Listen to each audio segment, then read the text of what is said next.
Hydrides के बारे में।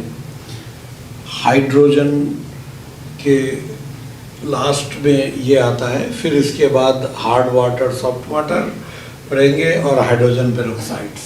तो हाइड्राइड्स क्या होता है? Hydrides are the binary compounds. Binary compound मतलब ये कंपाउंड जो होता है वो एक से अधिक एलिमेंट का बना होता है। तो अगर किसी कंपाउंड में सिर्फ दो ही एलिमेंट हो, दो डिफरेंट टाइप का एलिमेंट हो, उसको बाइनरी कंपाउंड कहेंगे। CO2, इसमें कार्बन और ऑक्सीजन, एटम का नंबर नहीं देखा जाता है, टाइप ऑफ एलिमेंट देखा जाता है। तो दो तरह का एलिमेंट है, ये बाइनरी कंपाउंड हो गया। अब अगर हम लोग लिखेंगे H2CO3, इसमें कितने तरह का एलिमेंट है? हाइड्रोजन, कार्बन, ऑक्सीजन, तीन तरह का, ये टर्नरी कंपाउंड कहलाएगा। ये दो तरह का है, बाइनरी कंपाउंड कहलाएगा। तो hydrides are the binary compounds, मतलब दो एलिमेंट के मिलने से बना हुआ कंपाउंड है।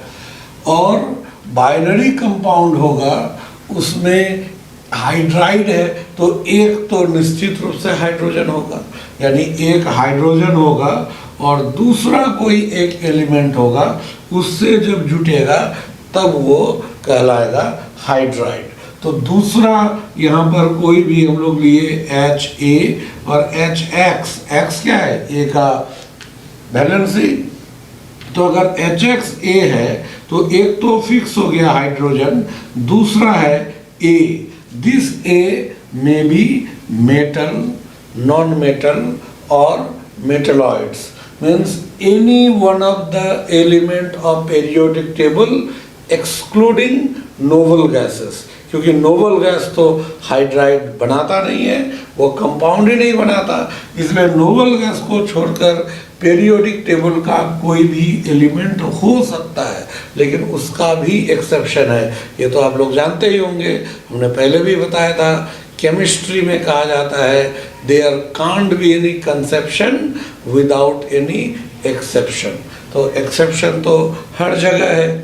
तो यहाँ पर मतलब हम लोग जब डिटेल से पढ़ेंगे तो वहाँ फिर डिस्कस होगा कौन कौन सा मेटल है या एलिमेंट है जिसका हाइड्राइड नहीं होता, वो हम लोग डिटेल से पढ़ेंगे। लेकिन अभी फिलहाल कि हाइड्राइड क्या है?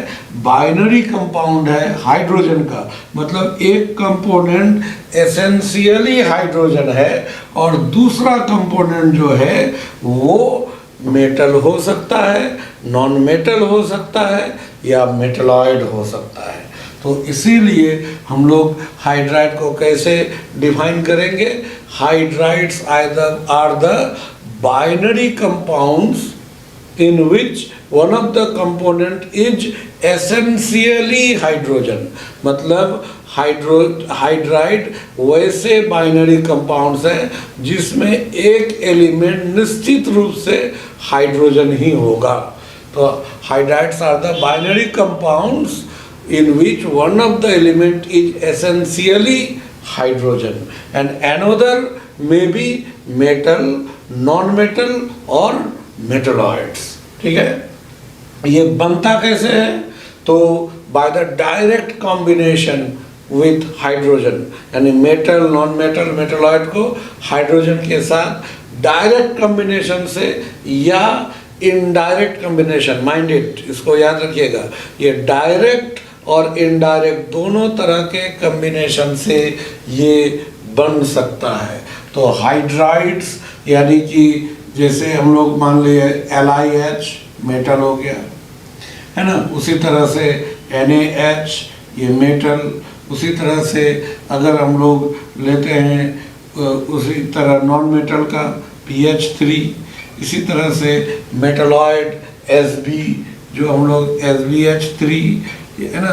तो इस तरह से ये metal, non metal, metalloid, D block का एलिमेंट, एफ ब्लॉक का एलिमेंट, सब के साथ हाइड्रोजन जब जुटेगा तो वो हाइड्राइड कहलाएगा। सिर्फ नोबल गैस के साथ हाइड्राइड का फॉर्मेशन नहीं होता है। तो ये हो गया हाइड्राइड्स के बारे में। तो अब जैसे ही किसी कंपाउंड में दो एलिमेंट आया, H और A, तो स्वाभाविक रूप से उन दोनों के बीच क्या होगा, कोई ना कोई बॉन्ड होगा। बिना बॉन्ड का तो वो जुड़ नहीं सकता, कोई ना कोई फोर्स ऑफ अट्रैक्शन होगा।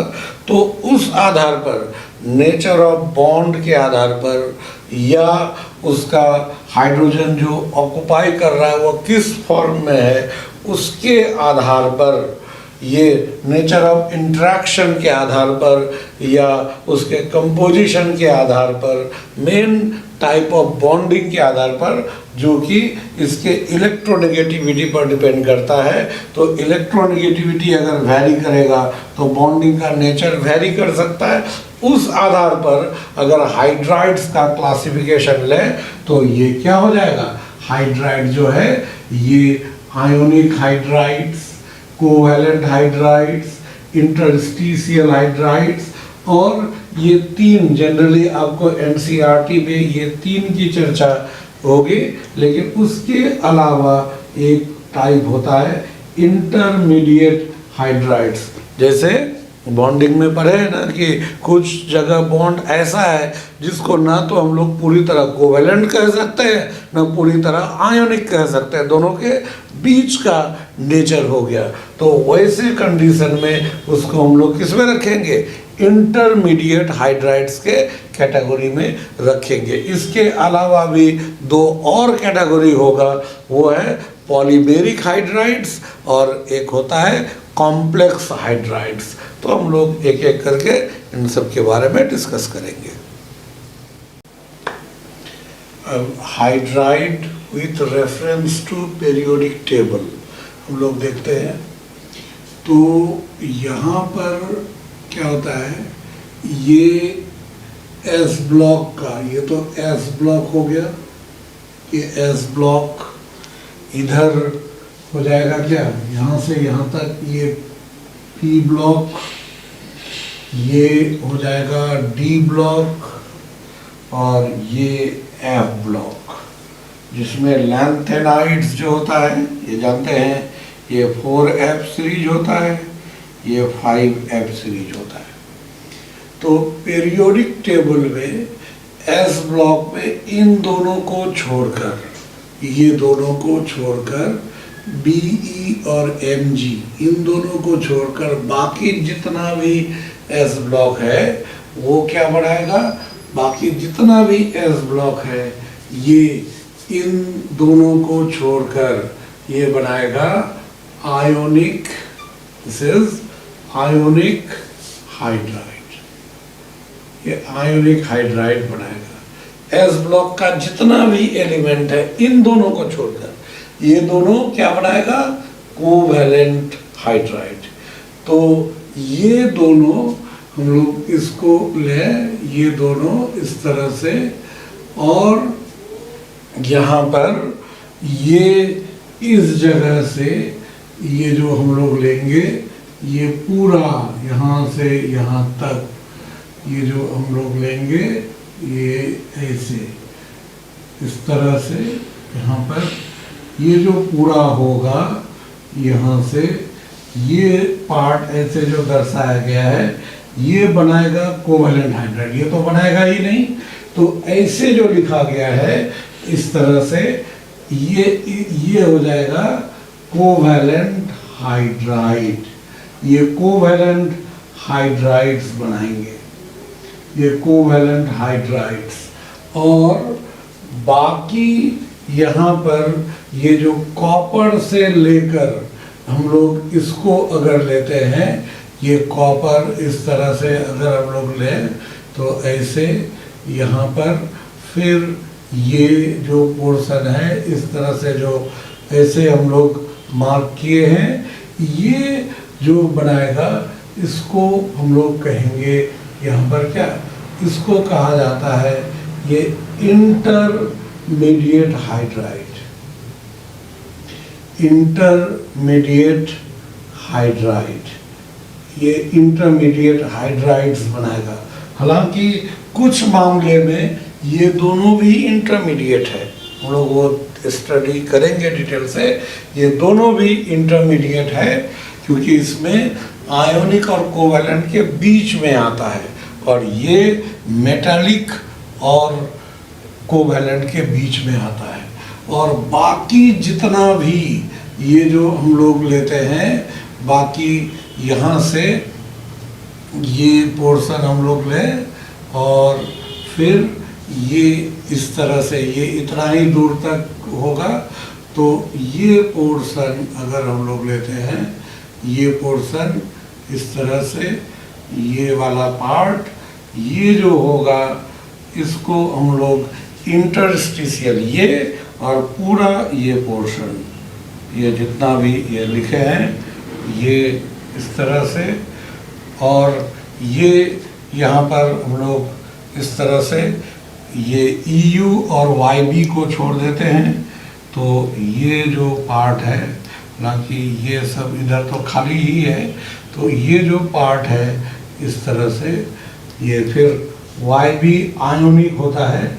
ये इसका कारण आगे समझ में आएगा। EU और YB इसका जो होता है आयोनिक फॉर्म में होता है। तो ये पीरियोडिक टेबल के रेफरेंस में हाइड्राइड जितने भी एस ब्लॉक का है, बेरिलियम मैग्नीशियम को छोड़कर सारे जो S block elements ionic hydride बनाएंगे। बेरिलियम और मैग्नीशियम में कोवैलेंट हाइड्राइड ये और आयोनिक के बीच में होता है, और इधर पूरा यहाँ पर ग्रुप 13 में से 3, 14, 15, 16, 17 का सभी ये बनाएगा कोवैलेंट हाइड्राइड। ग्रुप 18 तो कंपाउंड बनाता ही नहीं है।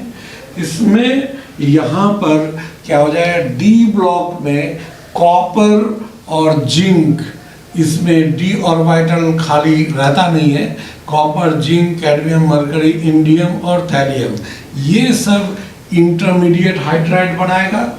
और बाकी डी ब्लॉक और एफ ब्लॉक ये क्या बनाएगा, इसको हम लोग कहेंगे इंटरस्टिशियल हाइड्राइड या नॉन स्टोइकियोमेट्रिक हाइड्राइड, जिसमें यूरोपियम और YB ये जो दोनों है, ये दोनों आयोनिक हाइड्राइड बनाता है। वो इलेक्ट्रॉनिक कॉन्फ़िगरेशन उसके लिए रिस्पॉन्सिबल है। इसके आगे हमने लिखा नहीं है क्योंकि वो सब एलिमेंट बहुत कम पाया जाता है, बहुत नहीं के बराबर।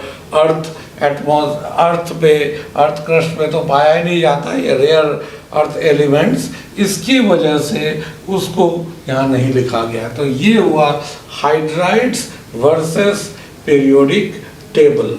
यहाँ 7, 8, 9 इस ग्रुप का जो एलिमेंट है हाइड्राइड बनाता ही नहीं है, इसलिए इसको हम लोग हाइड्राइड गैप कहते हैं।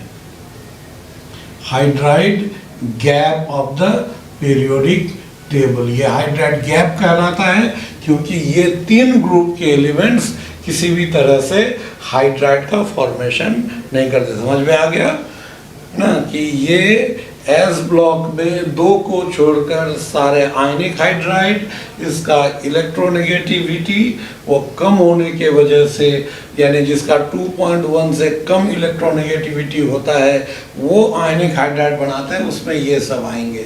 बेरिलियम, मैग्नीशियम और उधर पी ब्लॉक में ग्रुप 13 का 3 और बाकी सारे P block covalent hydride. Copper, zinc, cadmium, mercury, indium, thallium intermediate hydride. बाकी जितने भी डी ब्लॉक और एफ ब्लॉक है वो बनाएगा। इसमें इसको हम लोग कहेंगे इंटरस्टिशियल हाइड्राइड्स।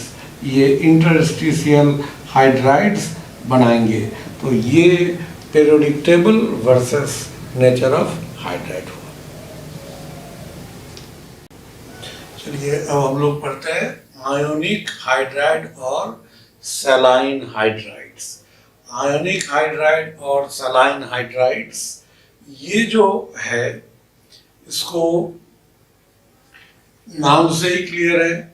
आयोनिक मतलब यहाँ पर ये जो मेटल और H के बीच जो होगा, ये यहाँ प्लस और यहाँ माइनस, और इसके बीच ये आयोनिक बॉन्ड बनेगा। यहाँ जो बॉन्ड बनेगा वो आयोनिक बॉन्ड होगा, इसलिए इसको हम लोग आयोनिक हाइड्राइड कहते हैं। अब देखिए अगर ये H प्लस देता तब एसिड होता, ये तो H माइनस दे रहा है, इसलिए इसको ये नेचर कैसा होगा, इसका सॉल्ट जैसा होगा, ये एक सॉल्ट होगा, ये ना तो एसिडिक नेचर का होगा ना बेसिक नेचर का, सॉल्ट होगा। क्योंकि सॉल्ट का डेफिनेशन जानते हैं, सॉल्ट क्या होता है, किसी भी कैटायन किसी भी एनायन के मिलने से सॉल्ट बनेगा, बस कैटायन में H प्लस नहीं होना चाहिए और एनायन में OH माइनस या O डबल माइनस नहीं होना चाहिए। कैटायन में कौन नहीं होना चाहिए, H प्लस, ये नहीं होना चाहिए, और एनायन में O डबल माइनस या OH माइनस ये नहीं होना चाहिए। इन दोनों, ये कैटायन में से ये और एनायन में से इन दोनों को छोड़कर कोई भी कैटायन और एनायन आपस में जुटेगा तो वो सॉल्ट ही बनाएगा। तो इसीलिए यहाँ पर कैटायन M प्लस है, मेटल है, तो H प्लस तो नहीं हुआ, और एनायन H माइनस है, इन दोनों में से तो नहीं है, यानी ये सॉल्ट होगा। तो मेटल हाइड्राइड्स आर सॉल्ट्स। तो सॉल्ट, इसीलिए इसको हम लोग सलाइन हाइड्राइड कहते हैं। सलाइन मतलब नमकीन, मतलब सॉल्ट को पानी में अगर घुलाएंगे जो सॉल्यूशन बनेगा वो सलाइन सॉल्यूशन कहलाता है। तो ये सलाइन हाइड्राइड्स, सॉल्टी हाइड्राइड्स, ये सॉल्ट के नेचर का होगा। तो formed by S block elements. ये एस ब्लॉक एलिमेंट्स में हमने बताया था बेरिलियम और मैग्नीशियम, ये दोनों इंटरमीडिएट हाइड्राइड यानी कोवैलेंट हाइड्राइड बनाएगा, और आयनिक और कोवैलेंट के बीच में होता है ये। तो इसीलिए ये दो एक्सेप्शन है, इसको छोड़कर एस ब्लॉक एलिमेंट जो होता है वो मेनली ये आयोनिक हाइड्राइड बनाता है। आयनिक मतलब ये इलेक्ट्रॉन के कंप्लीट ट्रांसफर से ये हाइड्राइड बनेगा, यानी मेटल इलेक्ट्रॉन लूज करेगा और हाइड्रोजन इलेक्ट्रॉन गेन करेगा। हाइड्रोजन का इलेक्ट्रोनेगेटिविटी 2.1 होता है, इसलिए 2.1 से कम इलेक्ट्रोनेगेटिविटी वाला ही ये बनाएगा आयोनिक हाइड्राइड्स और सलाइन हाइड्राइड्स। तो ये स्टोइकियोमेट्रिक होता है। स्टोइकियोमेट्रिक मतलब समझते हैं, स्टोइकियोमेट्रिक मतलब जो फॉर्मूला को फॉलो करे। जैसे हम लोग लिखते हैं कैल्शियम क्लोराइड का क्या फॉर्मूला, CaCl, कैल्शियम का वैलेंसी, ये एकदम जानते होंगे, बेसिक बात है। कैल्शियम का वैलेंसी 2, क्लोरीन का वैलेंसी 1, तो दोनों को अगर हम लोग क्रॉस करते हैं क्या हो जाएगा, CaCl2। जो इस वैलेंसी रूल को फॉलो करे ऐसे कंपाउंड को स्टोइकियोमेट्रिक कंपाउंड कहते हैं। स्टोइकियोमेट्रिक, इसको ऐसे भी हम लोग पढ़ते हैं एस, ऐसे अगर उच्चारण करने में दिक्कत हो, टॉय की, उसके बाद ओम ए ट्रिक, ऐसे उच्चारण कीजिए, एस टॉय की ओम ए ट्रिक, स्टोइकियोमेट्रिक। तो स्टोइकियोमेट्रिक कंपाउंड होता है जो वैलेंसी रूल को फॉलो करता है, ये वैलेंसी रूल को फॉलो करेगा। यानी कि ये जो एस ब्लॉक का हाइड्राइड है ये स्टोइकियोमेट्रिक है, वैलेंसी रूल को फॉलो करेगा। मतलब अगर सोडियम है और हाइड्रोजन है, सोडियम का वैलेंसी 1, हाइड्रोजन का 1, तो 1 1 कट जाएगा, ये NaH हो जाएगा। अगर हम लोग Ca और H लेते हैं, Ca का 2, H का 1, ऐसे कट जाएगा, तो क्या हो जाएगा, CaH2। तो देखिए ये इस जगह ये क्रॉस कर लिए Ca1 H2, यहाँ पर क्रॉस ऐसे ले लिया गया, क्रॉस लिए तो CaH2, तो ये फॉर्मूला को फॉलो कर रहा है, इसलिए इसको स्टोइकियोमेट्रिक हाइड्राइड कहते हैं। ये आयोनिक कंपाउंड है, ना तो इसके पास कोई अनपेयर्ड इलेक्ट्रॉन होगा, ना H माइनस के पास कोई अनपेयर्ड इलेक्ट्रॉन, तो यहाँ कलर का कोई बात ही नहीं है, ये व्हाइट होता है। और आयोनिक कंपाउंड, आयोनिक क्रिस्टल्स होता है, आयनिक क्रिस्टल मतलब जानते होंगे, बॉन्डिंग में भी इसके बारे में डिस्कस किया गया है। आयोनिक क्रिस्टल, जो क्रिस्टल बनता है उसका जो स्ट्रक्चर होता है 3 डायमेंशनल, जो साइड्स होते हैं वो सब में आयन ऑक्युपाई करता है, तो they are white ionic crystal. अब हम लोग बात करते हैं थर्मल स्टेबिलिटी और रिएक्टिविटी की। थर्मल स्टेबिलिटी जानते होंगे क्या? थर्मल स्टेबिलिटी, ये इसको समझिए। इसमें क्या है, थर्मल स्टेबिलिटी को इसमें हम लोग अगर देखें, थर्मो का मतलब होता है हीट, तो हीट के प्रति स्टेबल। जैसे अगर अभी बहुत ज़्यादा धूप है, आपको धूप में खड़ा कर दें तो आप कितना देर तक रह सकते हैं धूप में? बहुत कोई थोड़ा देर बाद काफ़ी गर्मी लग रहा है चले जाते हैं, ज़्यादा देर धूप में खड़ा रहेगा फेंट होकर गिर पड़ेगा। तो धूप में कितना देर खड़ा रहा, तो जितना देर खड़ा रहा मतलब उसका स्टेबिलिटी उतना ज़्यादा। उसी तरह हीट के प्रति स्टेबल, मतलब किसी कंपाउंड को हीट दिए जा रहे हैं, वो टूट नहीं रहा है, मतलब थर्मल स्टेबिलिटी हाई है। लेकिन मान लीजिए हीट थोड़ा सा किए टूट गया, तो वो थर्मल स्टेबिलिटी लो। तो थर्मल स्टेबिलिटी यानी हीट के प्रति रिस्पॉन्स से उसका स्टेबिलिटी डिसाइड किया जाता है कि हीट में जो जल्दी टूट जाए वो थर्मली लेस स्टेबल, जो बहुत ज़्यादा हीट ले तोड़ने में वो थर्मली मोर स्टेबल होता है। और एक होता है काइनेटिक स्टेबिलिटी, कि काइनेटिक का मतलब रिएक्शन के रेट से रिलेटेड, जो जल्दी रिएक्ट कर जाए काइनेटिकली लेस स्टेबल हुआ, और जो बहुत कम रिएक्ट करे या रिएक्शन नहीं करे वो काइनेटिकली स्टेबल हुआ। तो दो तरह की बातें पूरे केमिस्ट्री में जगह जगह आप लोग को स्टेबिलिटी के बारे में बात आता रहेगा कि थर्मल स्टेबिलिटी और काइनेटिक स्टेबिलिटी, ये सब हम लोग आगे बार बार हम लोग स्टडी करते रहेंगे। इनऑर्गेनिक में रिपीटेडली आएगा। देखिए इनऑर्गेनिक केमिस्ट्री एक डिफिकल्ट पार्ट हम इसको कह नहीं सकते, लेकिन ये थोड़ा मतलब ऑर्गेनिक और फिजिकल से इसका ट्रेडिशन डिफरेंट है।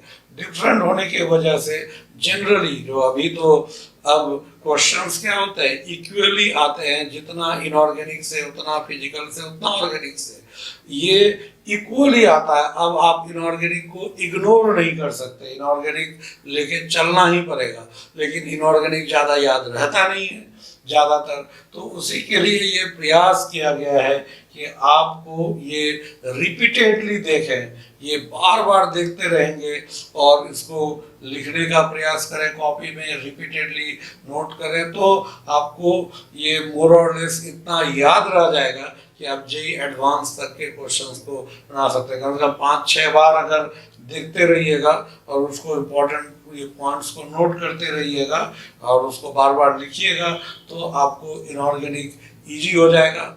और मतलब इनऑर्गेनिक अगर ठीक हो गया तो और ये केमिस्ट्री में आप जैसे जितने भी क्वेश्चंस हैं उसमें से लगभग 100% बनाते हैं। ऐसे कितने स्टूडेंट्स हो जिसका इनऑर्गेनिक ठीक नहीं, वो कभी भी केमिस्ट्री में 100% स्कोर नहीं कर सकता, और 100% स्कोर नहीं होगा केमिस्ट्री में तो फिजिक्स और मैथ वो कोई एक्सेप्शनली स्टूडेंट होता है जिसका वो भी बहुत अच्छा होता है। हम उम्मीद करेंगे वो आपका अच्छा ही हो, बहुत अच्छा हो, लेकिन ये ऑलवेज स्कोरिंग माना जाता है। तो इसको आपको ज़्यादा ध्यान देना पड़ेगा और रिपीटेडली अगर इसको बार बार देखते रहें, बस डेली ये इसको या सप्ताह में एक बार देखते रहें, तो आपको इतना याद रह जाएगा कि एग्जाम में रिफ्लेक्स काम करेगा और आपसे क्वेश्चन गलत नहीं होगा। जब हाइड्रोजन एंड होगा, आप लोगों में से कुछ ने कमेंट्स में लिखा है कि इसके साथ DPPS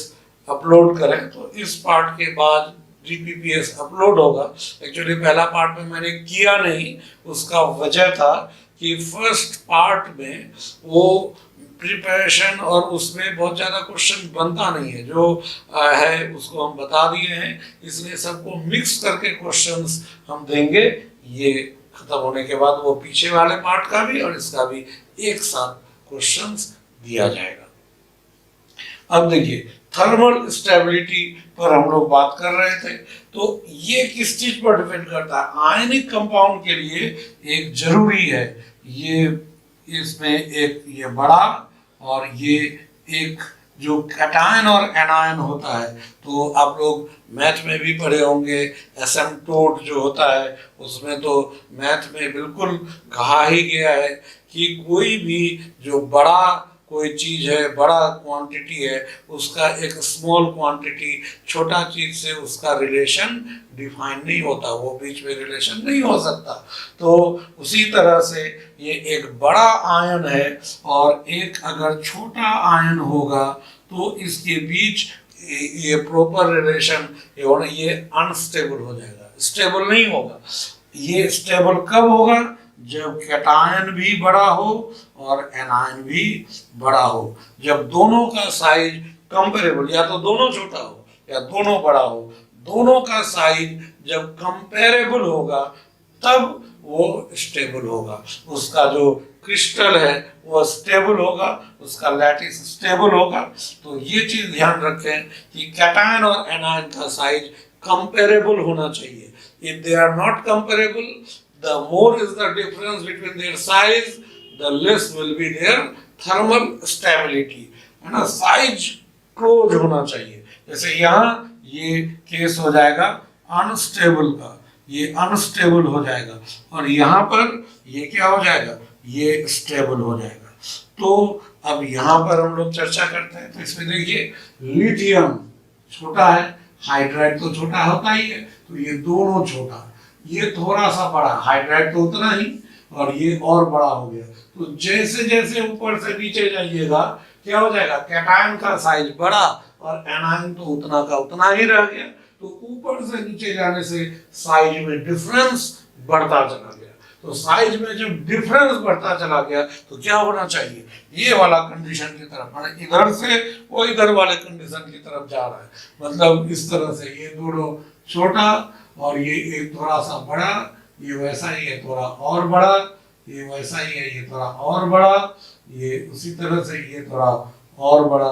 तो क्या हो जाएगा? देखिए डिफरेंस बढ़ता चला गया तो स्टेबिलिटी घटता चला जाएगा। इसलिए थर्मल स्टेबिलिटी यहाँ डिक्रीज करेगा। ये चीज ध्यान रखिएगा। ये पीरियोडिक टेबल में बॉन्डिंग में भी ये डिस्कस किया रहता है, फिर भी इसको समझिएगा। आयनिक कंपाउंड में थर्मल स्टेबिलिटी डिसाइड होता है आयन के साइज को कंपेयर करके।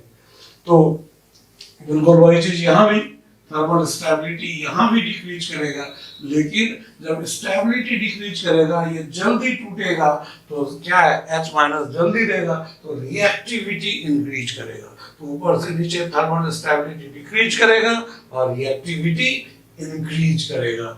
ये आयनिक हाइड्राइड एस ब्लॉक के हाइड्राइड के बारे में कुछ और भी कैरेक्टर्स हैं बताते हैं। अब आयोनिक हाइड्राइड जो होते हैं वो तो आयनिक कंपाउंड होते हैं। तो आयनिक कंपाउंड में फोर्स ऑफ अट्रैक्शन क्या होता है? ज़्यादा होता है, इसलिए उसका मेल्टिंग पॉइंट और बॉइलिंग पॉइंट हाई होगा। ये तो बताया गया था, क्योंकि आयोनिक बॉन्ड में, आयोनिक कंपाउंड में जो कैटायन होता है और एनायन होता है, इसके बीच स्ट्रॉन्ग इलेक्ट्रोस्टैटिक फोर्स यहाँ जो काम करता है, ये इलेक्ट्रोस्टैटिक फोर्स काम करता है।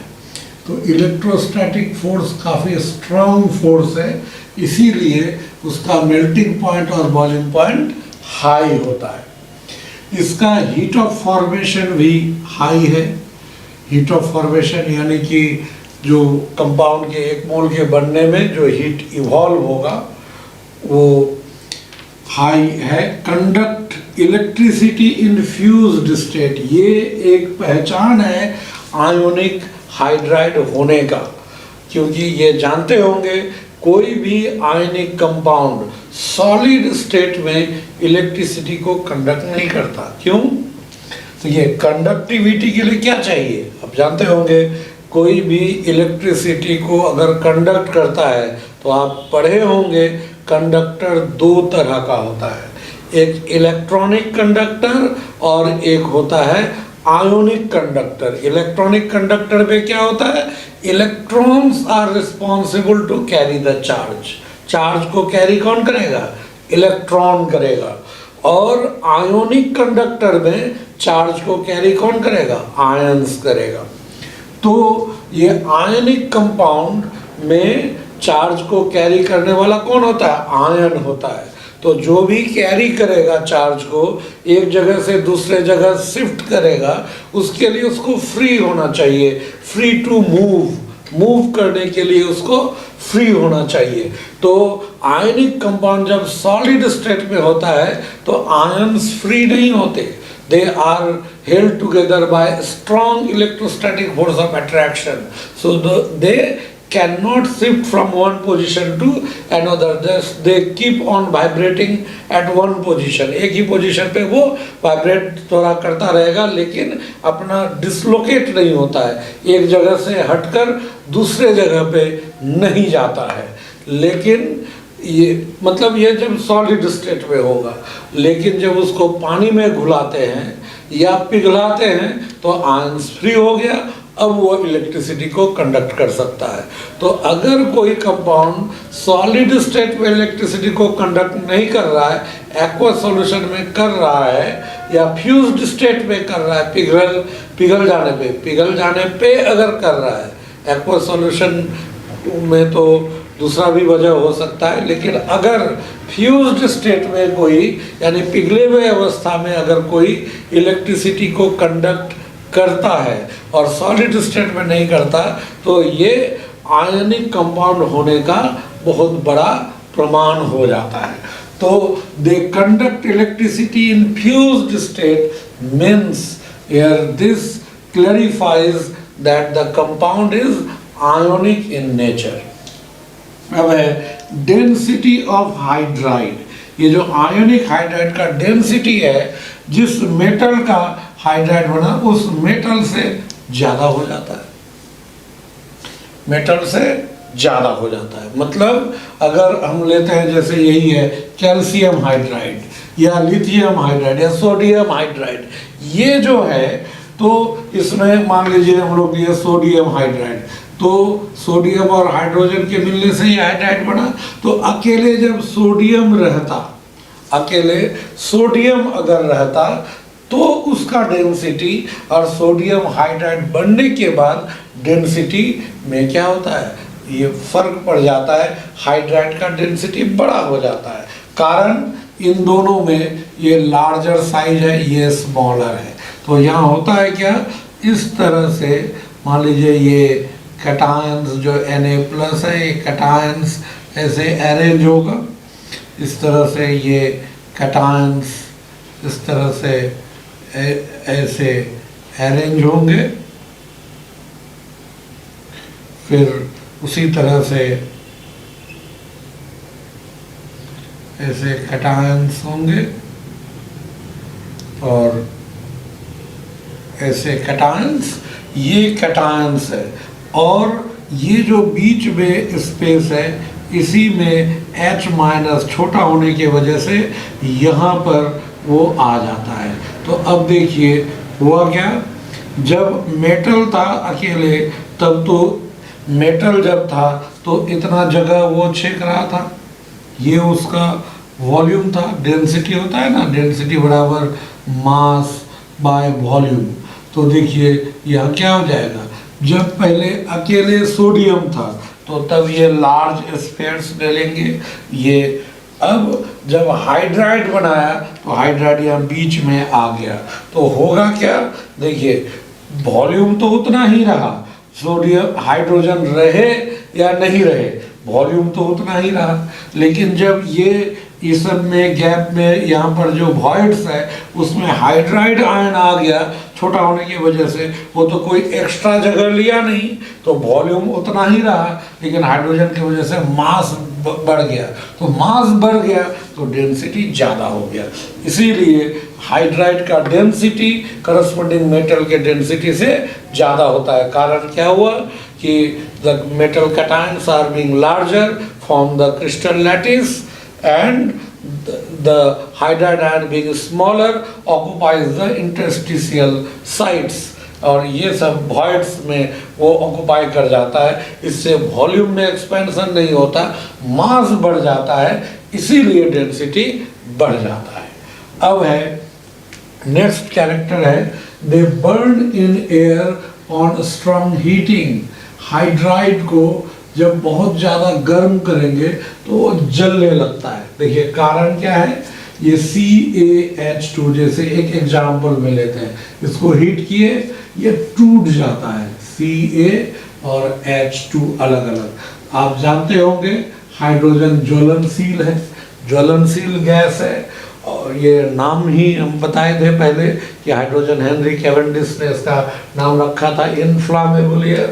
ये ज्वलनशील है, अब इसको हीट किए तो टेम्परेचर बहुत ज़्यादा है, तो ये हाइड्रोजन गैस जैसे बना तुरंत वो आग पकड़ लेगा। इसी कारण से, इसी वजह से इसको हम लोग एज सॉलिड फ्यूल्स हम लोग इसका इस्तेमाल करते हैं। सॉलिड फ्यूल्स मतलब ये सॉलिड है, आयनिक कंपाउंड तो सॉलिड है, इसको जब गर्म करेंगे टूट करके हाइड्रोजन बना देगा और हाइड्रोजन आग पकड़ लेगा और जल के बहुत ज़्यादा हीट प्रोड्यूस करेगा। लेकिन इसमें LiH एक एक्सेप्शन आ गया। क्यों? हमने अभी बताया था थर्मल स्टेबिलिटी LiH का ज़्यादा होता है, इसके वजह से ये जल्दी टूटेगा नहीं। जब ये टूटेगा नहीं तो हाइड्रोजन गैस देगा नहीं, हाइड्रोजन गैस देगा नहीं तो आग पकड़ेगा नहीं। इसीलिए this doesn't catch fire on heating because it doesn't decompose to give hydrogen. So can we use this as solid fuel? So the answer is no. We cannot use this as solid fuel because this does not decompose to give hydrogen on heating. तो आयनिक hydride का यह है कि they react violently with water, मतलब water के साथ काफ़ी तेज़ी से रिएक्ट करता है। और वायलेंट मतलब ये दुर्घटना हो सकता है अगर हम लोग केयरफुल नहीं रहे तो। इसका कारण क्या, बहुत तेज़ी से ये रिएक्शन करेगा। कारण क्या है, जैसे देखिए NaH का जो ये H माइनस है और इधर HOH, तो H माइनस एक काफ़ी स्ट्रॉन्ग बेस होता है। H minus is a strong base, क्योंकि इसका जो कंजुगेट एसिड है H2 वो तो बहुत ही वीक, मतलब एसिड की तरह काम ही नहीं करता, तो बहुत बहुत वीक मानेंगे, इसीलिए उसका बेस स्ट्रॉन्ग हुआ। तो ये क्या करेगा, इससे H को ले लेगा, तो H को लिया तो क्या बनाया, H2 बनाया, और इसका जो है OH माइनस अलग हो गया। तो इधर हम लोग छोड़े थे Na प्लस आयन, वो OH से मिलके ये NaOH बनाया।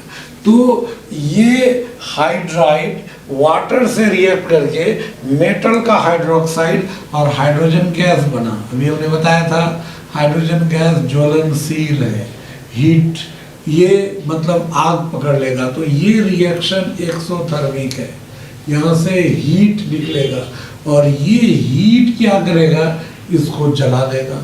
तो ये बर्न, इस तरह से ये जलने लगता है। इसीलिए जैसे ही हम लोग आयनिक हाइड्राइड को पानी में डालेंगे, डालते ही उसमें आग पकड़ लेगा, ये रिएक्शन होगा, तुरंत आग पकड़ लेगा। तो ये ठीक उसी तरह से CaH2 ये वाटर से रिएक्ट करके कैल्शियम हाइड्रोक्साइड बनाएगा और ये हाइड्रोजन गैस, तो ये जल जाता है। और एक चीज़ याद रखिएगा कि मेटल हाइड्राइड को वाटर में जो हम लोग रिएक्शन कराए उससे जो ये बना और यहाँ जो आग पकड़ा, इस आग को बुझाएंगे कैसे। तो आग बुझाने का कंसेप्ट किस पर बेस्ड है, लोग तो पढ़े होंगे लोअर क्लासेस में, 9-10 में ही इसके बारे में चर्चा है कि how to put out the fire और हाउ टू एक्सटिंग्विश फायर, मतलब आग को हम लोग कैसे बुझाएंगे। तो आग को कैसे बुझाया जाएगा, तो आग को बुझाने का कंसेप्ट क्या है कि आग जब लगता है तो उसको सपोर्ट करता है ऑक्सीजन, एयर। एयर अगर नहीं मिलेगा तो आग कहीं नहीं जल सकता। इसलिए देखिएगा, अगर हम लोग आग को बुझाना चाहें तो हमको उस आग को हवा के साथ संपर्क काटना पड़ेगा। इसीलिए हम लोग कहीं अगर थोड़ा मोड़ा आग लगता है तो हम लोग कोई मोटा कम ब्लैंकेट या बोरा वोरा तुरंत उससे ढक देते हैं, बालू डाल देते हैं तो तुरंत वो ढक देते हैं। तो उसको ऐसे ढक दिए तो एयर से कांटेक्ट टूट गया, आग बुझ जाती है। दूसरा कंसेप्ट क्या है कि हम लोग उसको जो कंपाउंड जो सब्सटेंस जल रहा है तो हर सब्सटेंस का एक इग्निशन टेम्परेचर होता है। हमें लगता है आप लोग को थोड़ा इंग्लिश टर्म्स ये सब तो जानना ही पड़ेगा। इग्निशन टेम्परेचर, हिंदी में इसको प्रज्वलन ताप कहते हैं। मतलब वह टेम्परेचर जिस पर कोई पदार्थ जलना शुरू कर देता है उसको इग्निशन टेम्परेचर, या एक और नाम है किंडलिंग टेम्परेचर कहते हैं, हिंदी में प्रज्वलन ताप कहते हैं। तो ये जो टेम्परेचर है तो उस टेम्परेचर तक पहुंचेगा तभी जलेगा, उससे कम टेम्परेचर पे वो नहीं जल सकता। इसलिए यहाँ पर होता है क्या कि हम लोग कोई चीज़ को अगर आग बुझाना है तो उसके इग्निशन टेम्परेचर से नीचे तक उसको ठंडा कर देंगे, है ना, उसको ठंडा कर दिया जाएगा। जो ऐसा क्वेश्चन रहता है ना कि माचिस की तीली, वो उस आग से माचिस का जो तीली का पीछे जो वुडन पार्ट होता है वो जल जाता है, लेकिन वही आग लोहे ये लकड़ी का एक बड़ा सा लॉग होगा, वुडन लॉग, एक बड़ा सा टुकड़ा होगा, उसको नहीं जला सकता है। क्यों? क्योंकि लकड़ी का उस टुकड़ा का इग्निशन टेम्परेचर हाई है और माचिस का तीली वो पतला, उसका इग्निशन टेम्परेचर कम है। इसलिए वहाँ जो आग जला उससे उसका इग्निशन टेम्परेचर क्रॉस कर जाता है, वो लकड़ी जलने लगता है, लेकिन वो लकड़ी का बड़ा सा टुकड़ा नहीं जलेगा। उसको पहले गर्म करेंगे, कुछ देर तक गर्म होता रहेगा। टेम्परेचर जब बढ़ेगा, इग्निशन टेम्परेचर तक पहुंचेगा, उसके बाद जलना शुरू करेगा। तो दो कंडीशन है आग को बुझाने के लिए कि एक तो उसका हवा से संपर्क काट कर, दूसरा उसको उसके प्रज्वलन ताप से नीचे तक ठंडा करके हम लोग आग को बुझाते हैं। तो जैसे पानी डालते हैं तो पानी वो डालते हैं तो टेम्परेचर कम हो जाएगा, आग बुझ जाएगी। तो इस तरह से, हालांकि बिजली में आग बुझाने के लिए वो पानी इस्तेमाल नहीं किया जा सकता, उसके लिए अलग कंडीशन है। वो उसका जो फायर अग्निशामक अलग अलग टाइप का होता है। यहाँ पर ये जो आग पकड़ लेगा, इस आग को कैसे बुझाएंगे? तो CO2 गैस एक ये भी तरीका है बिजली में लगी आग को बुझाने के लिए। वहाँ पर CO2 गैस स्प्रे किया जाता है तो चारों तरफ से CO2 गैस, वो ये आग के चारों तरफ CO2 का एक लेयर बना देगा। तो लेयर बना देगा तो हवा से, ऑक्सीजन से ये आग का संपर्क टूट जाएगा, आग बुझ जाएगी। ये एक होता है CO2 या कार्बन टेट्राक्लोराइड भी होता है। उसको हम लोग कार्बन टेट्राक्लोराइड को जब स्प्रे करते हैं आग के ऊपर तो वो वेपर बना लेता है, उसका मॉलिक्यूलर वेट ज़्यादा है, वेपर बना लेगा और आग के ऊपर वेपर का एक लेयर बना देगा। इससे हवा से उसका संपर्क टूट जाएगा, आग बुझ जाएगी।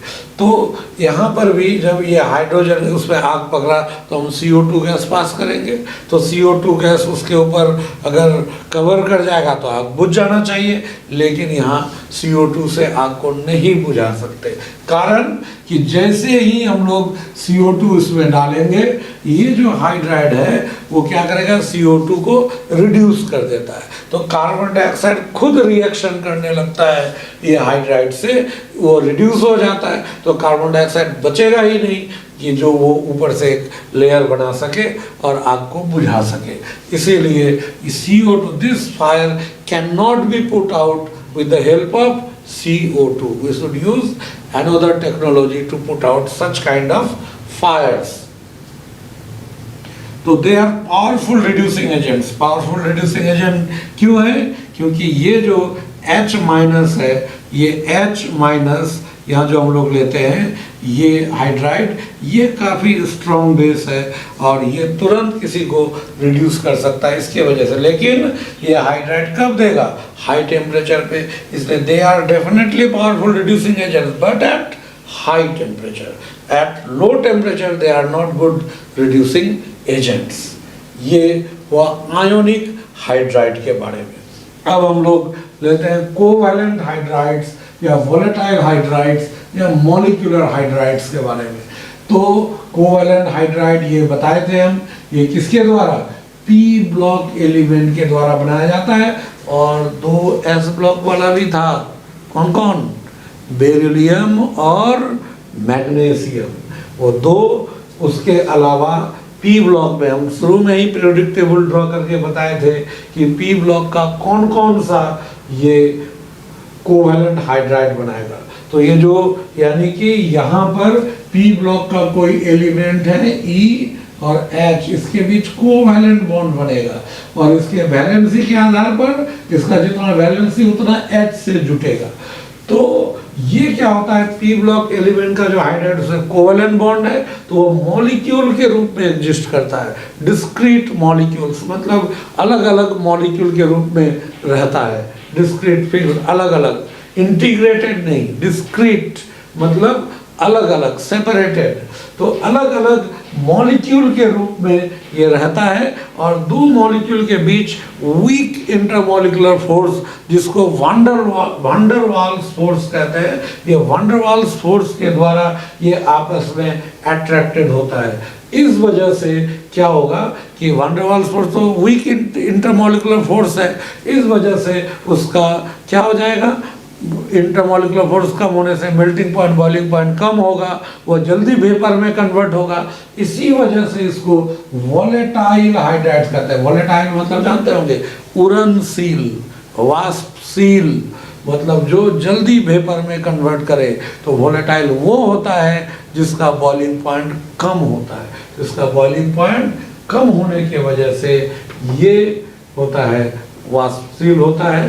तो इसका कारण है वीक वांडरवाल्स फोर्स ऑफ अट्रैक्शन। और चूंकि ये मॉलिक्यूल के रूप में एग्जिस्ट करता है इसलिए इसको हम लोग मॉलिक्यूलर हाइड्राइड्स भी कहते हैं। कोवैलेंट हाइड्राइड्स ये जो होता है, कोवैलेंट हाइड्राइड 3 तरह का होता है। Electron deficient hydride. डेफिशिएंट मतलब कमी, इलेक्ट्रॉन की कमी होगी, मतलब सेंट्रल एटम का ऑक्टेट जो है वो कंप्लीट नहीं होगा। तो ये बनाया जाता है किसके द्वारा? By the elements of group 13। Group 13 के द्वारा, क्योंकि ग्रुप 13 के अंतिम ऑर्बिट में क्या होगा? जैसे बोरॉन, इसका अंतिम में 3 इलेक्ट्रॉन होता है। तो इस तरह से अगर हम लोग लेंगे बोरॉन, ये 3 इलेक्ट्रॉन है और हाइड्रोजन इसके साथ जुटा, हाइड्रोजन के पास 1 है। तो यहाँ पर क्या हो जाएगा? इस तरह से हम लोग लेंगे तो यहाँ पर ये, तो बोरॉन का तो 8 इलेक्ट्रॉन पूरा नहीं हुआ, 6 ही इलेक्ट्रॉन हुआ। तो ये BH3 क्या हो जाएगा? ये इलेक्ट्रॉन डेफिशिएंट हाइड्राइड हुआ। उसी तरह ALH3 ये इलेक्ट्रॉन डेफिशिएंट हाइड्राइड हुआ। और ये सब अपना स्टेबिलिटी को प्राप्त करने के लिए पॉलीमर के रूप में एग्जिस्ट करता है। यानी कि जैसे B2H6, B4H10, ये अलग अलग है ना, अरेक्नाबोरेन, नाइडोबोरेन, वो हम लोग पढ़ेंगे आगे बोरॉन फैमिली में। तो ये पॉलीमेरिक हाइड्राइड्स के रूप में ये एग्जिस्ट करता है just in order to compensate the electron deficiency. Electron की कमी को पूरा करने के लिए ये पॉलीमर का फॉर्मेशन करता है। तो पॉलीमेरिक फॉर्म में ये एग्जिस्ट करेगा। इलेक्ट्रॉन प्रीसाइज मतलब एग्जैक्ट उतना ही जितना जरूरत है, यानी सेंट्रल एटम का ऑक्टेट कंप्लीट रहेगा, इसलिए इसको इलेक्ट्रॉन प्रीसाइज या इलेक्ट्रॉन एग्जैक्ट हाइड्राइड्स कहते हैं। इसमें कौन आएगा, ये ग्रुप 14। ग्रुप 14 का जो एलिमेंट्स है उसके लास्ट ऑर्बिट में इलेक्ट्रॉन की संख्या 4 होती है, इसलिए वो ऑक्टेट बनाएगा। तो यहाँ CH4 ऐसे ये ऑक्टेट पूरा हो जाएगा। उसी तरह से SiH4 यह भी ऑक्टेट पूरा हो जाएगा। तो ये सब कहलाएगा क्या, इलेक्ट्रॉन प्रिसाइज या electron exact hydrides. Electron rich hydrides में क्या होगा, यहाँ इलेक्ट्रॉन रिच का मतलब फिर ऐसा नहीं समझिएगा, यहाँ थोड़ा सा उल्टा समझा जाता है। ये ऐसा लगता है क्या कि ये डेफिशिएंट है, ऑक्टेट से कम हुआ या ऑक्टेट हो गया तो वह ऑक्टेट से ज़्यादा हो जाएगा, ऐसा नहीं है। ऑक्टेट ही रहेगा लेकिन सेंट्रल एटम के पास लोन पेयर आ जाएगा। तो ये बाय ग्रुप 15, 16 एंड 17 ये 3 ग्रुप के द्वारा ये बनाया जाएगा। अब जैसे हम लोग 15 NH3, तो NH3 ये है और नाइट्रोजन के पास एक लोन पेयर आ गया तो ये इलेक्ट्रॉन रिच हाइड्राइड हो जाएगा। H2O, तो HOH इसके पास 2 लोन पेयर आ जाएगा। अगर HF लेते हैं, F के पास यहाँ 3 लोन पेयर आ गया। तो ये सब जो कहलाएगा इलेक्ट्रॉन रिच हाइड्राइड कहलाएगा। अब इसमें जो ग्रुप 14, 15 और 16 का जो लाइटर एलिमेंट मतलब फर्स्ट जो सेकेंड पीरियड हुआ, ग्रुप 14 का सेकेंड में कार्बन, 15 का सेकेंड पीरियड में नाइट्रोजन, 16 में ऑक्सीजन। तो उसी तरह से इवन तो ऑक्सीजन वाले में तो सल्फर भी, ये क्या करता है, ये पॉलीन्यूक्लियर हाइड्राइड। पॉलीन्यूक्लियर किसको कहते हैं, जिसमें वो हाइड्रोजन के अलावा जो एलिमेंट है उसकी संख्या 1 से अधिक हो, तो यहाँ पॉलीन्यूक्लियर हाइड्राइड्स का फॉर्मेशन करता है। This is all about covalent hydride. अब हम लोग पढ़ेंगे मेटालिक या इंटरस्टिशियल या non stoichiometric hydrides. Covalent hydrides ये जो होता है, कोवैलेंट हाइड्राइड 3 तरह का होता है। इलेक्ट्रॉन डेफिशिएंट हाइड्राइड, डेफिशिएंट मतलब कमी, इलेक्ट्रॉन की कमी होगी, मतलब सेंट्रल एटम का ऑक्टेट जो है वो कंप्लीट नहीं होगा। तो ये बनाया जाता है किसके द्वारा, बाय द एलिमेंट्स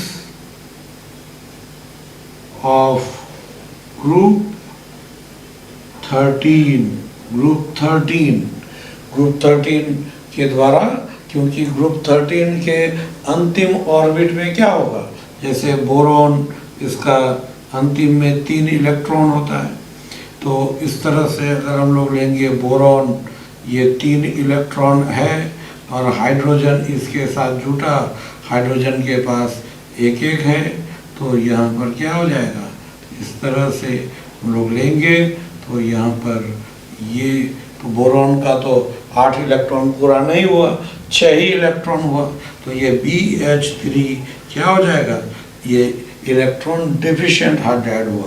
उसी तरह ALH3 ये इलेक्ट्रॉन डेफिशिएंट हाइड्राइड हुआ। और ये सब अपना स्टेबिलिटी को प्राप्त करने के लिए पॉलीमर के रूप में एग्जिस्ट करता है, यानी कि जैसे B2H6, B4H10 ये अलग अलग है ना, अरेक्नाबोरेन, नाइडोबोरेन, वो हम लोग पढ़ेंगे आगे बोरॉन फैमिली में। तो ये पॉलीमेरिक हाइड्राइड्स के रूप में ये एग्जिस्ट करता है just in order to compensate the electron deficiency, electron की कमी को पूरा करने के लिए ये पॉलीमर का फॉर्मेशन करता है। तो पॉलीमेरिक फॉर्म में ये एग्जिस्ट करेगा। इलेक्ट्रॉन प्रिसाइज मतलब एग्जैक्ट उतना ही जितना जरूरत है, यानी सेंट्रल एटम का ऑक्टेट कंप्लीट रहेगा, इसलिए इसको इलेक्ट्रॉन प्रिसाइज या इलेक्ट्रॉन एग्जैक्ट हाइड्राइड्स कहते हैं। इसमें कौन आएगा, ये ग्रुप 14। ग्रुप 14 का जो एलिमेंट्स है उसके लास्ट ऑर्बिट में इलेक्ट्रॉन की संख्या 4 होती है, इसलिए वो ऑक्टेट बनाएगा। तो यहाँ CH4 ऐसे ये ऑक्टेट पूरा हो जाएगा। उसी तरह से SiH4 यहाँ भी ऑक्टेट पूरा हो जाएगा। तो ये सब कहलाएगा क्या, इलेक्ट्रॉन प्रिसाइज या electron exact hydrides. Electron rich hydrides में क्या होगा, यहाँ इलेक्ट्रॉन रिच का मतलब फिर ऐसा नहीं समझिएगा, यहाँ थोड़ा सा उल्टा समझा जाता है कि ऐसा लगता है क्या कि ये डेफिशिएंट है, ऑक्टेट से कम हुआ या ऑक्टेट हो गया तो वह ऑक्टेट से ज़्यादा हो जाएगा। ऐसा नहीं है, ऑक्टेट ही रहेगा लेकिन सेंट्रल एटम के पास लोन पेयर आ जाएगा। तो ये बाय ग्रुप 15, 16 एंड 17 ये 3 ग्रुप के द्वारा ये बनाया जाएगा। अब जैसे हम लोग 15 NH3, तो NH3 ये है और नाइट्रोजन के पास एक लोन पेयर आ गया तो ये इलेक्ट्रॉन रिच हाइड्राइड हो जाएगा। H2O, तो HOH इसके पास 2 लोन पेयर आ जाएगा। अगर HF लेते हैं, F के पास यहाँ 3 लोन पेयर आ गया।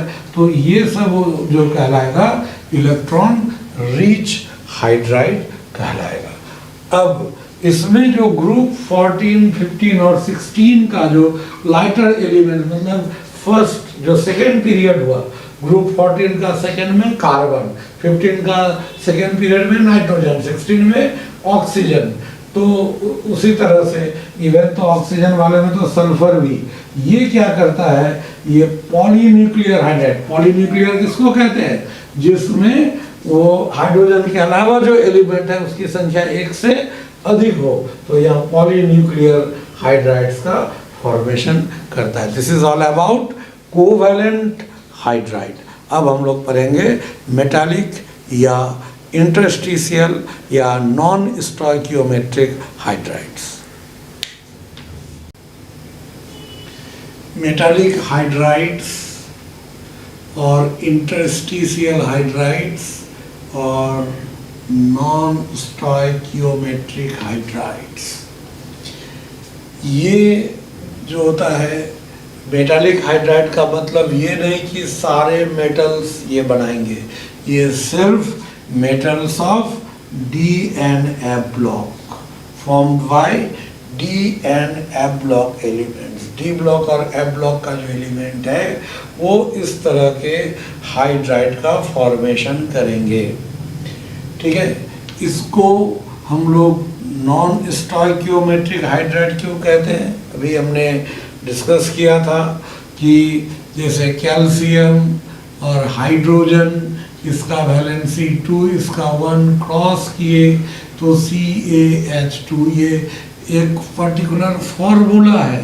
कैल्शियम के एक एटम के साथ हाइड्रोजन का 2 ही होगा, ना 2 से कम होगा ना 2 से ज़्यादा होगा।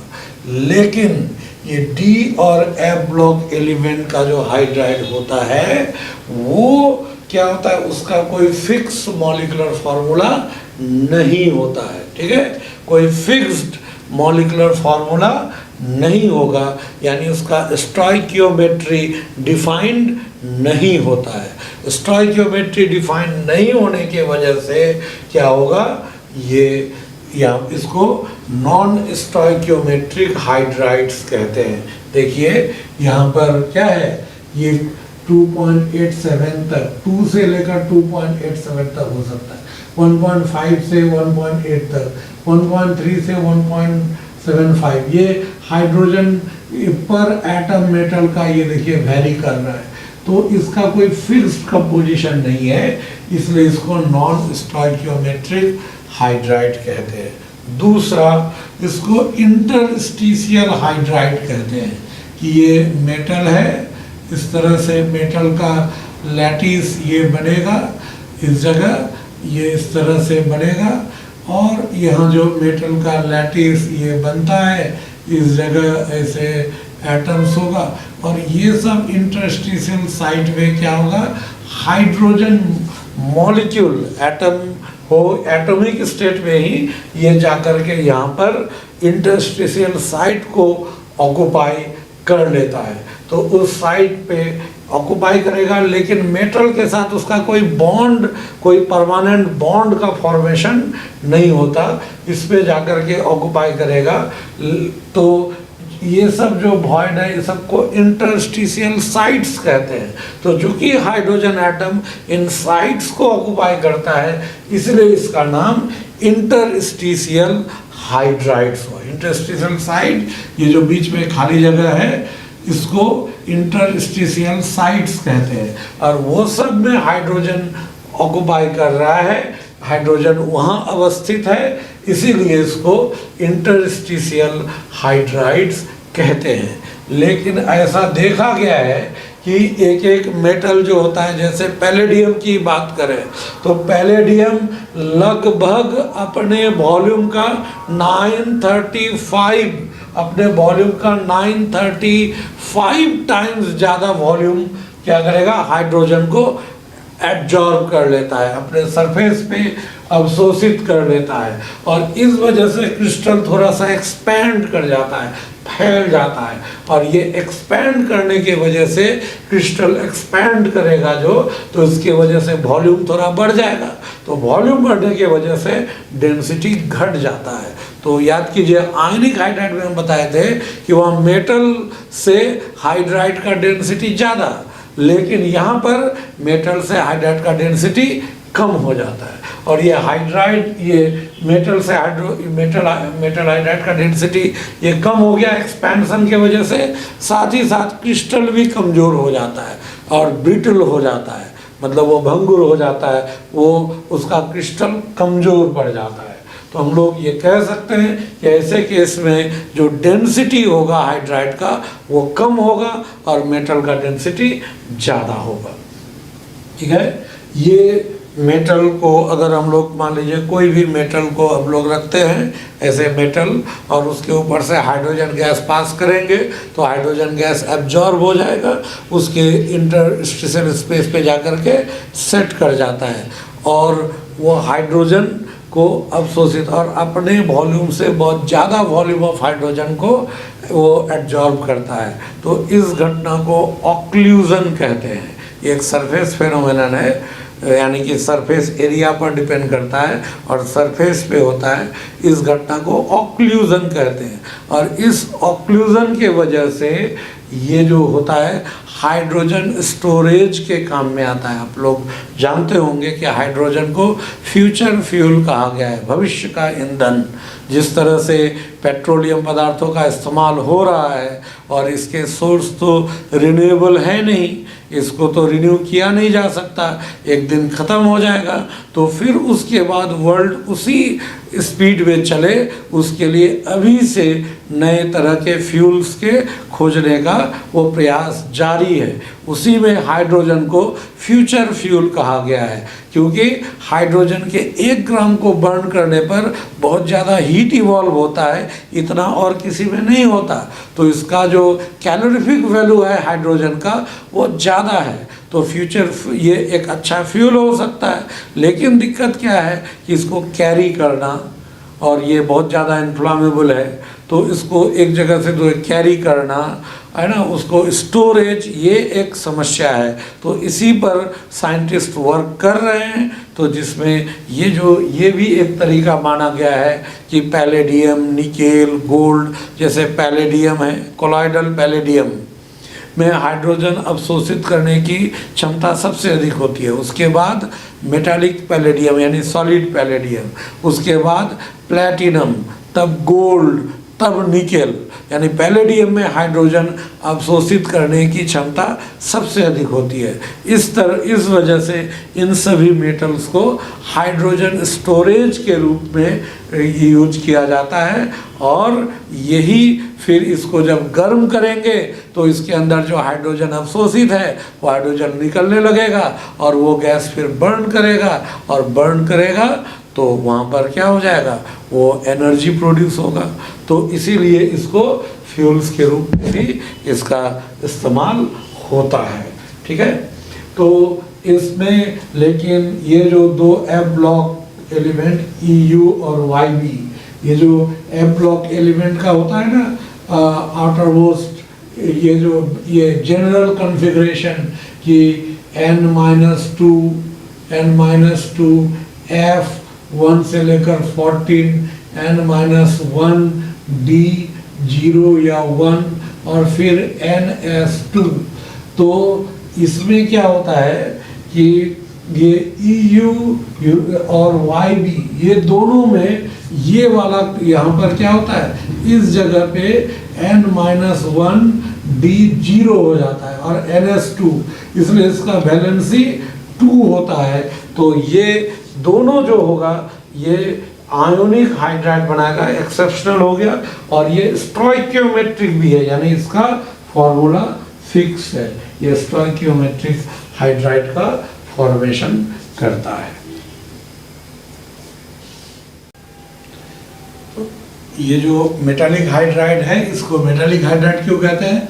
दे are metal like, metallic looking solid, यानी इसमें मेटल जैसा लस्टर होगा, यानी चमक होगा।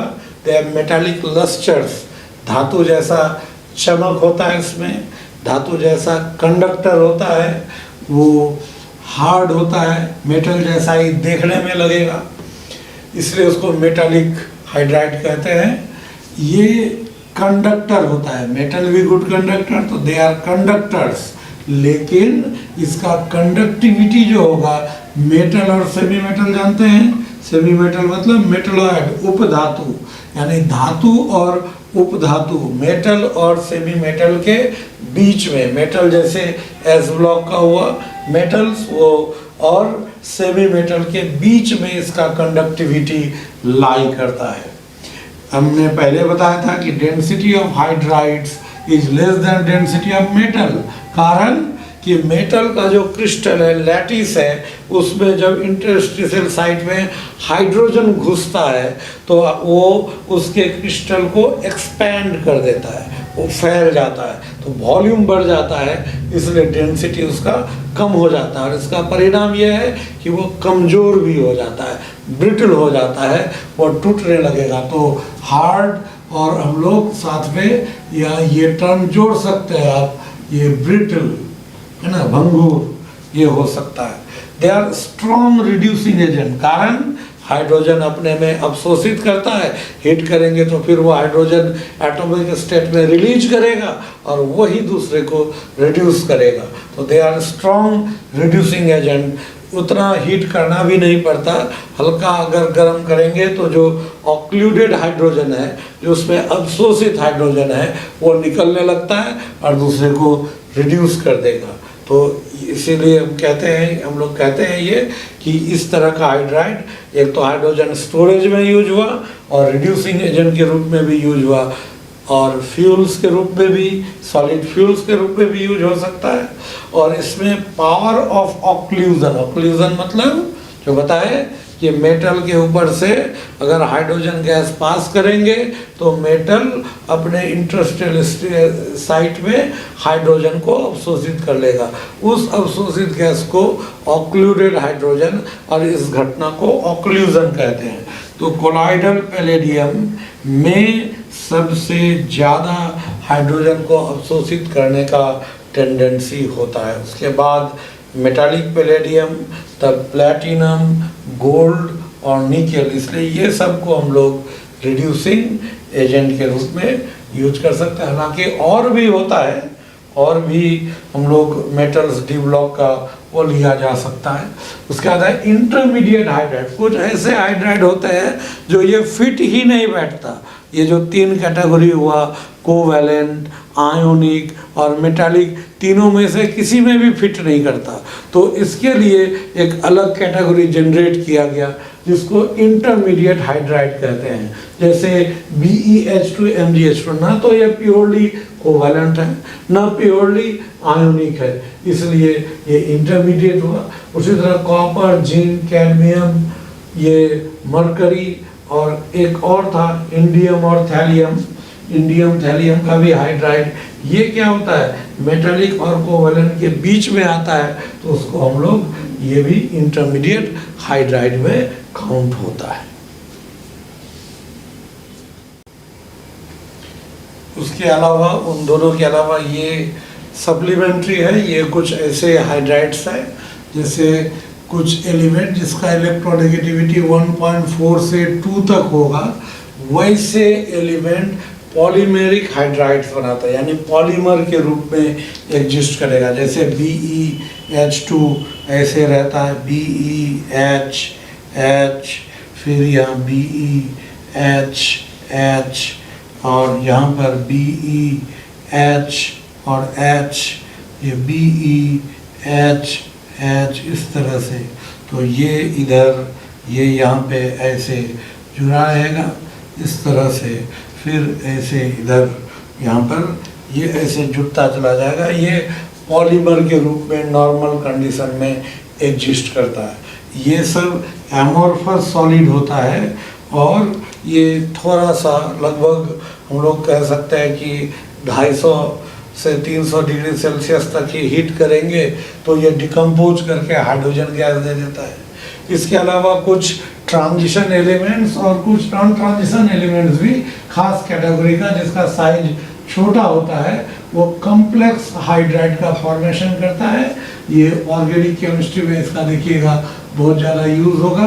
दे आर वर्सेटाइल, मतलब लगभग हर जगह रिड्यूसिंग एजेंट के रूप में यूज होता है और अच्छा रिड्यूसिंग एजेंट होता है। तो ये हाइड्राइड्स ख़त्म हो गया, तो यानी हाइड्रोजन हम लोग का ख़त्म हो गया।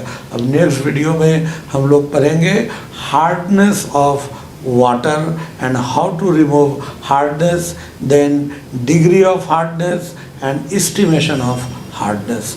ये हम लोग अगले वीडियो में पढ़ेंगे।